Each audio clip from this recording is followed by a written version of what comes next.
Salam sejahtera Malaysia. Berita penuh dipetik daripada Malaysia kini bertajuk andainya Zahid mungkir janji. Dengan sipoi-sipoi bahasa bertiuplah kabar angin di bawah angin untuk memberi berita tentang kemungkinan Presiden UMNO Ahmad Zahid Hamidi tidak akan bertanding dalam pilihan raya umum PRU nanti. Tidak dapat dipastikan dari mana angin membawa cerita itu bertiup, entah dari utara, selatan, timur, atau barat, atau dari Bagan Datu sendiri. Namun hembusan angin itu dengan pantas termatikan apabila bekas timbalan Perdana Menteri itu menegaskan setakat ini belum terlintas di pikirannya untuk hanya terlibat dalam kerja-kerja PRU tanpa menjadi calon. Malah penyandang kerusi Parlimen Bagan Datu itu mendakwa kabar yang mengaitkan dia dengan langkah tidak menyertai PRU itu cuma spekulasi semata-mata. Baiklah, sudah pasti amat janggal dengan amalan politik di Malaysia sekiranya seseorang tokoh yang mengepalai parti tiba-tiba tidak bertanding dalam menentukan letak duduk partinya kelak. Presiden bukan sahaja panglima perang, bahkan menjadi perisai untuk memayungi pasukan dan bala tenteranya. Adalah tidak adil jika anak-anak buah berperang mati-matian, sebaliknya sang panglima hanya menjadi tukang sorak dari luar gelanggang. Bagaimanapun dalam politik disepakati bahwa segalanya tidak mustahil boleh berlaku. Lalu apa akan jadi sekiranya Ahmad Zahid mungkir janji? Ada apa kalau tiba-tiba Ahmad Zahid memang benar-benar memilih untuk tidak bertanding kali ini?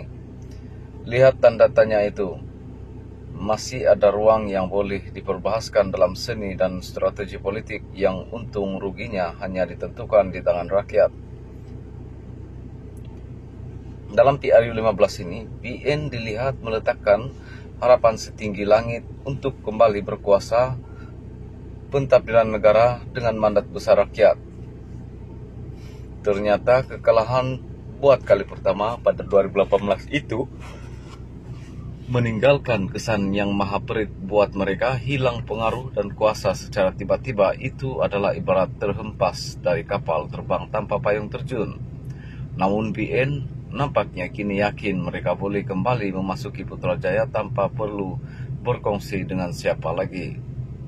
Kerana keyakinan ini, lazim untuk Ismail Sabri akhirnya membubarkan Parlimen walaupun langkah itu ditentang parti yang sebumbung dengannya di Putrajaya Bersatu dan PAS. Persoalannya ialah keyakinan BN yang mereka benar-benar sedang buat kuat dan mampu meraih kejayaan besar dalam PRU 15 ini sukar dibuktikan sama sekali. Hal itu kerana negara sedang mengalami dua masalah besar yang saling berkait, ketidakstabilan politik dan tekanan ekonomi.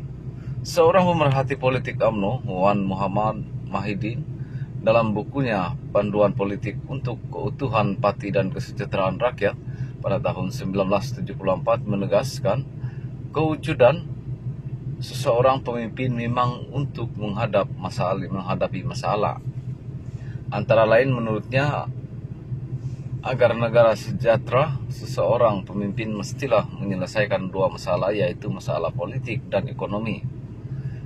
Dapatkah atau tidak masyarakat dan negara mengatasi masalah-masalah adalah satu faktor pimpinan. Walaupun masalah banyak, rakyat mundur dan tidak tahu bergerak, bagi kejayaan hidup sendiri boleh diatasi atau diperbaiki jika dalam pimpinan ada cukup ramai problem dan tokoh-tokoh yang action, katanya.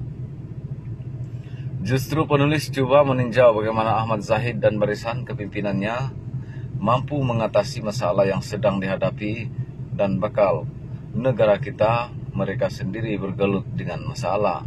Selaku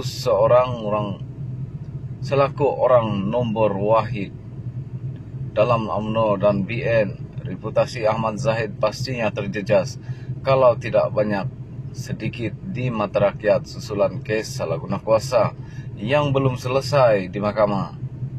Penyertaannya dalam PRU kali ini untuk tentu mewujudkan pro dan kontra dalam usaha partinya meyakinkan rakyat supaya mengundi mereka sekaligus kembali menjadi kerajaan. Jadi, apa yang berlaku sekiranya Ahmad Zahid mungkir janji dan memilih untuk tidak menandatangani watika buat dirinya sendiri menjelang 5 November ini? Tanda tanya itu boleh menghantar jawaban tunas bahwa Ahmad Zahid benar-benar berjiwa besar dan rela berkorban demi UMNO agar keyakinan hakiki rakyat terhadap parti itu tercapai. Sekiranya Ahmad Zahid tidak menyertai PRU kali ini, tanpa perlu dipaksa-paksa, susuk anak Bagan Datuk itu akan dilihat sebagai pahlawan sejati. Adalah tidak mustahil, malah luar biasa jika Ahmad Zahid benar-benar berundur dengan konotasi dia mahu memberi fokus terhadap kesnya di mahkamah.